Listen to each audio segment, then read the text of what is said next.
नमस्कार साथियों, स्वागत है आप सभी लोगों का हमारे चैनल यूपी उत्कर्ष पर और मैं आप सभी लोगों के सामने हाजिर हूँ।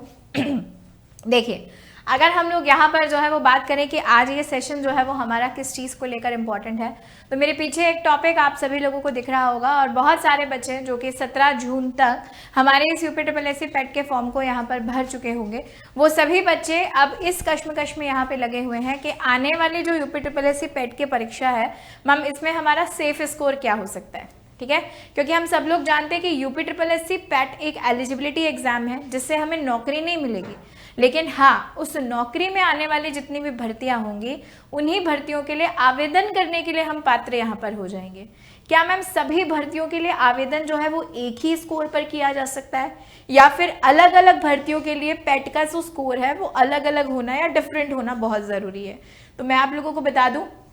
कि एक ही स्कोर जो है वो सभी भर्ती परीक्षाओं के लिए वैलिड नहीं है। इसमें आपको यूपीएससी पेट की जो है वो क्या करना है, एग्जाम देना है। उस एग्जाम में आपका जो भी स्कोर आता है, ठीक है, उसको लेकर आपका एक स्कोर कार्ड बनाया जाएगा। और क्योंकि यूपी सरकार ने कहा है कि इस बार वाला जो यूपीएससी पेट 2025 है उसमें आने वाले 3 साल की जो संभावित भर्तियां हैं उन्हीं भर्तियों के लिए एलिजिबिलिटी आपको मिलेगी। यानी कहने का मतलब कि अगर हम लोग बोले कि मैम वैसे तो एक परफॉर्मा जो है वो तो ये है कि हर साल यूपीएससी पेट की परीक्षा होनी चाहिए, लेकिन जब सरकार ने आने वाले 3 साल का परफॉर्मा हमारे सामने निकाल दिया है तो क्या ये सरकार जो है वो अगले साल वापस यूपीएससी पेट कराएगी या इसमें कुछ देरी हो सकती है? तो कुछ नहीं कहा जा सकता, लेकिन जब आने वाले 3 साल की जो यूपी की भर्तियां हैं उन भर्तियों का एक नंबर जो है वो हमारे सामने आ चुका है। तो हम प्रीवियस जब वो रिक्रूटमेंट हुए थे या प्रीवियस जब वो भर्तियां हुई थी तो उनसे ये जरूर अंदाजा लगा सकते हैं कि उस भर्ती के लिए जो यूपीएससी पेट का स्कोर था वो कितना वैलिड था। और जितनी भर्तियां हमारे साथ हैं उन सब भर्तियों में कौन कौन सी भर्तियां ऐसी हैं जो काफी प्रचलित हैं, जिसमें ये कहा जाता है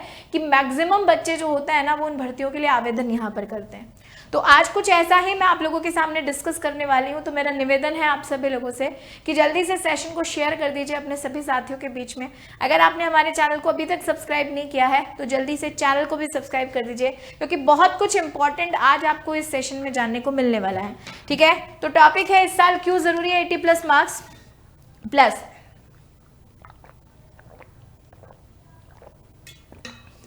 क्या होना चाहिए 2025 जो है इसी 25 के लिए हमारा स्ट्रैटेजी प्लान। तो सबसे पहले जो है वो सबसे पहले हम लोग यहाँ पर जो है वो यहाँ पर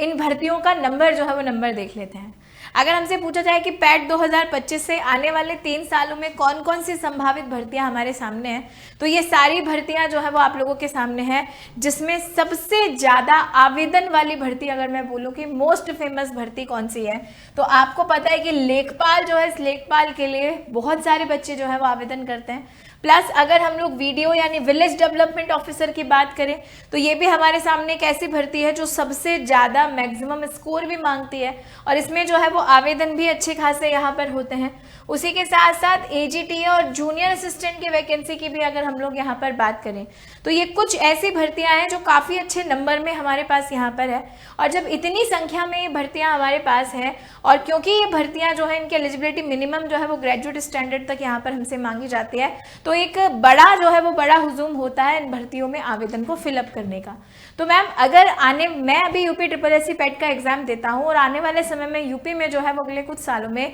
लेखपाल की भर्ती आती है, तो मेरा यूपीएससी पेट का सेफ स्कोर क्या होना चाहिए?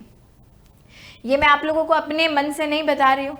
ये मैं आपको प्रीवियस में जब लेखपाल की भर्ती हुई है उस समय यूपीएससी पेट का स्कोर क्या था वो बता रही हूँ। अगर हम लोग सिर्फ एक बार की पेट की परीक्षा को यहाँ पर छोड़ दें, क्योंकि उस परीक्षा में तो 30, 35, 40 नंबर भी जिनके आए थे, ठीक है, वो बच्चे भी कहीं ना कहीं सक्सेसफुल हो गए थे, तो उसको जो है वो उसको अगर हम लोग छोड़ दें तो आप ये मान के चलो कि लेखपाल की भर्ती में 60+ का स्कोर जो है वो आपको करना पड़ेगा, है ना। अगर आपका यूपीएससी पेट में 60+ स्कोर यहाँ पर जो है वो यहाँ पर आ जाता है, ठीक है, तो इसी 60+ के स्कोर के साथ जो है वो आप इसके लिए एलिजिबल हो जाएंगे। प्लस अगर वीडियो की भर्ती की बात करें तो वीडियो में जो हमारा एजुकेशनल क्वालिफिकेशन होता है वो इतना ज़्यादा नहीं होता विलेज डेवलपमेंट ऑफिसर में। तो यहाँ पर जो है वो यहाँ पर पिछले एग्जाम के अकॉर्डिंग अगर देखा जाए तो 70+ वाले बच्चे जो है वो इसमें एलिजिबल हो सकते हैं। ऐसा मैं क्यों बता रही हूँ, क्योंकि जब भी कोई नोटिफिकेशन आप लोगों के सामने आएगा इस पेट को क्लियर करने के बाद आने वाले सालों में, तो उस नोटिफिकेशन में साफ शब्दों में लिखा हुआ होता है कि UPSSC पेट 2025 की परीक्षा में जिन विद्यार्थियों ने 70+ अंक अर्जित करे हैं, ठीक है, या 60 से ज़्यादा जो है वो ज़्यादा अंक हासिल करे हैं, केवल वो ही इस भर्ती के लिए पात्र हैं, वो ही इस पर्टिकुलर एग्जाम के लिए एलिजिबल हैं। और जब ऐसा लिखा होगा तो 70 से कम नंबर लाने वाले बच्चे या 60 से कम नंबर लाने वाले बच्चे हताश हो जाएंगे,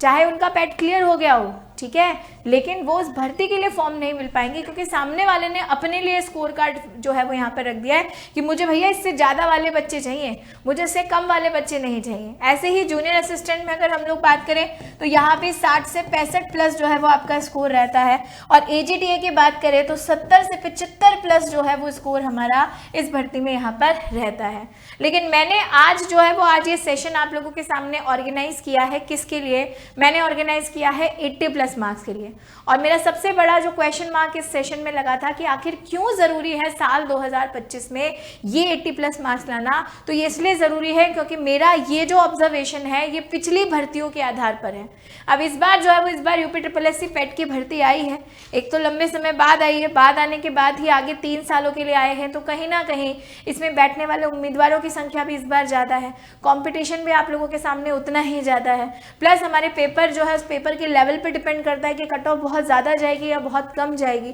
ठीक है। तो मैंने अगर 60+ का है तो हो सकता है ये 60-65 में भी बदल सकें, ये 70 जो है वो 75 में भी बदल सकें, इसलिए मैं इन सारे पैरामीटर से ऊपर का पैरामीटर लेकर आपके पास चल रही हूँ कि किस तरीके से हम लोग इस बार UPSSC पेट में 80+ मार्क्स जो है वो क्या कर सकते हैं, स्कोर कर सकते हैं। और जब आप 80 का दायरा लेके चलोगे ना,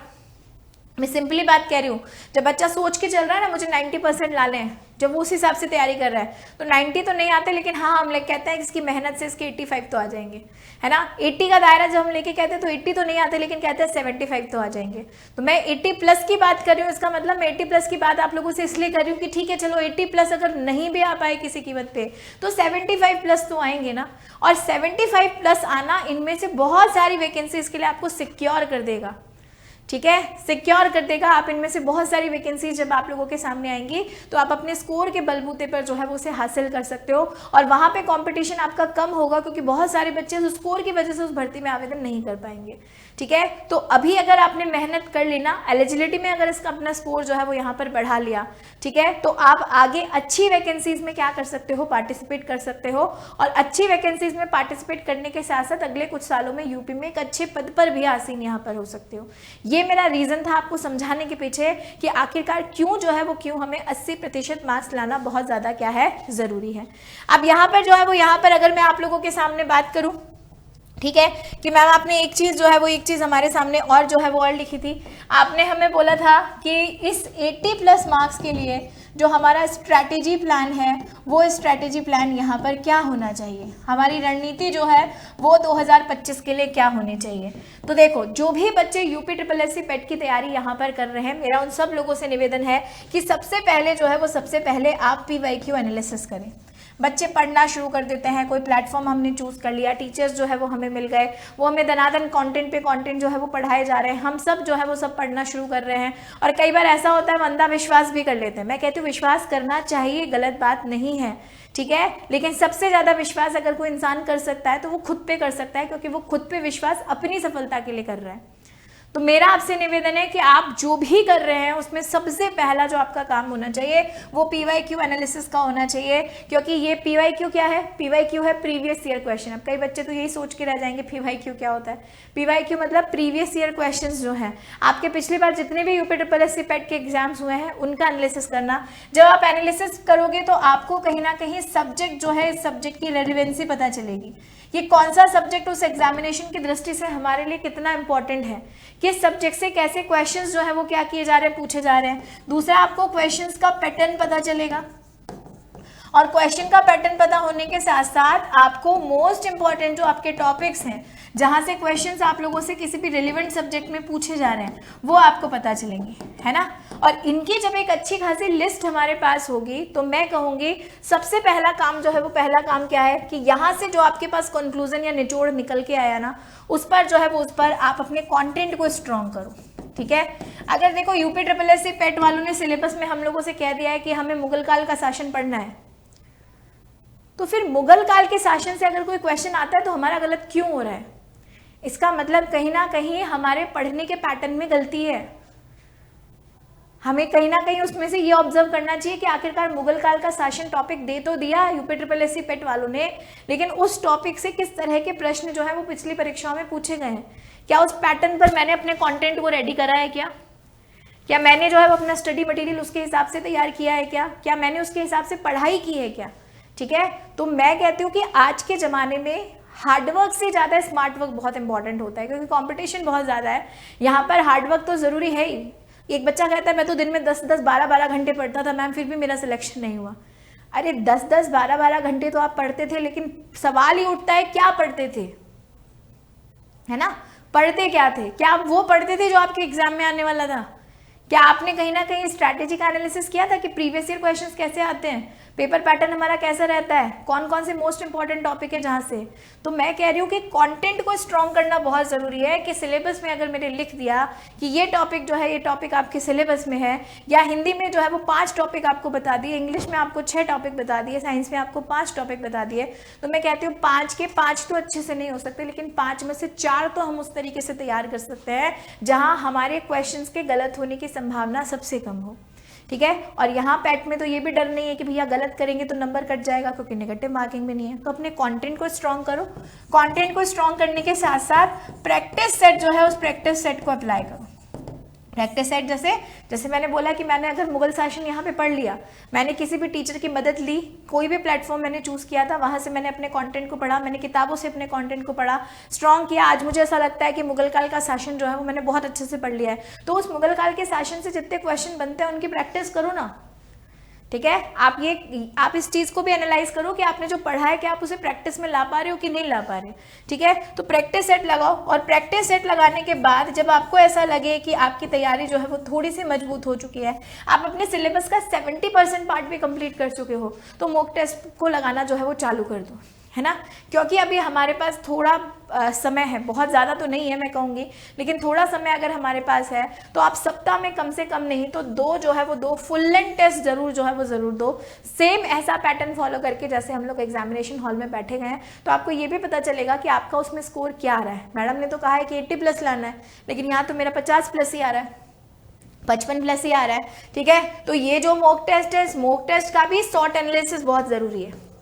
ठीक है। शॉर्ट एनालिसिस मतलब यहाँ पे मेरी स्ट्रेंथ क्या थी, मेरा साइंस का एक भी क्वेश्चन गलत नहीं हुआ, ये मेरी स्ट्रेंथ थी, मेरा मैथ्स का एक भी क्वेश्चन गलत नहीं हुआ, मेरी स्ट्रेंथ थी। लेकिन वीकनेस क्या थी? वीकनेस ये थी कि हिस्ट्री के बहुत सारे क्वेश्चन गलत हो गए, करंट अफेयर्स का मेरा कोई भी क्वेश्चन जो है वो यहाँ पर क्या नहीं हुआ, सही नहीं हुआ, ठीक है। अब आपके पास अपॉर्चुनिटी क्या है कि आपके पास समय है, अभी आप जो भी आपके टॉपिक वीक है उन्हें तैयार कर सकते हो। थ्रेट मतलब क्या क्या खतरे हमारे सामने हैं, तो इस तरीके से आप कहीं ना कहीं अपने मार्क्स का शॉर्ट एनालिसिस करो, और जब अपनी वीकनेसेस को आइडेंटिफाई करके आगे बढ़ना शुरू करोगे ना, ठीक है, तो फिर जैसे कई बच्चे करते हैं मॉक टेस्ट दे दिया, एक में नंबर नहीं आया, 50+ आए, छोड़ दिया, चलो अगला मॉक टेस्ट देंगे। अरे पहले ये तो देखो कि जिसमें 50 आए थे वो क्यों आए,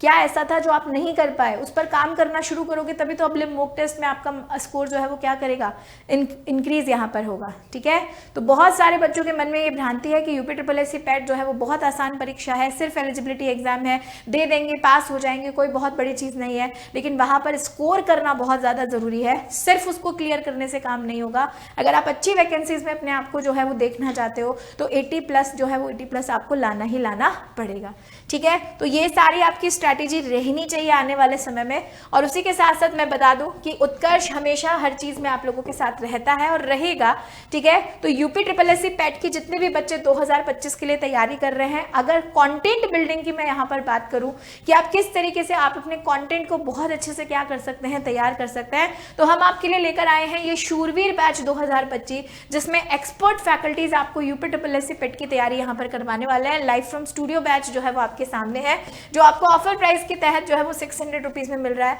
और अगर हम लोग प्राइम की तरफ जाते हैं तो प्राइम में यही बैच हमको 1100 रुपीज़ में मिलेगा, जिसमें आपको टेस्ट सीरीज भी फ्री मिलने वाली है। साथ ही जूनियर असिस्टेंट का बैच भी हमारे पास है 600 रुपीज़ और प्राइम में 700 का। और अगर आप यूपी सब इंस्पेक्टर की तैयारी कर रहे हैं तो हमारा मिशन बैच है, ये भी लाइव फ्रॉम स्टूडियो है। आप घर बैठे अपनी तैयारी को एक सही दिशा दे सकते हैं और ऑफर के तहत ये बैच आपको 1500 रुपये में यहाँ पर क्या किया जा रहा है, दिया जा रहा है। तो आई होप कि आज का सेशन आप लोगों के लिए फ्रूटफुल रहेगा।